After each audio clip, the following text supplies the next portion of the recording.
हे पांडुरंग चौधरी स्वतःला या तळ्याचे मालक म्हणवतात। हे म्हणतात की हे तळ वैयक्तिक आहे, पिढ्यानपिढ्या यांच्या कुटुंबाने त्याची देखभाल केली आहे। हे जर का खरं असेल तर 325 रुपये खर्च करून सरकारने या तळ्यातला गाळ का उपसला आणि त्याची नोंद या सरकारी गॅजेटमध्ये आलीच कशी? याचाच अर्थ असा की हे तळ खाजगी नसून सार्वजनिक आहे।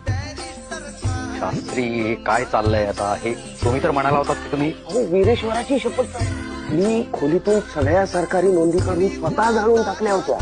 महाडच्या 14 तळ्यात यापुढे अस्पृश्यांना कायदेशीर रीतीने पाणी पिण्यास व तळ्यातील पाणी वापरण्यास हक्क प्राप्त झालेला आहे, असा निकाल कोर्ट जाहीर करत आहे।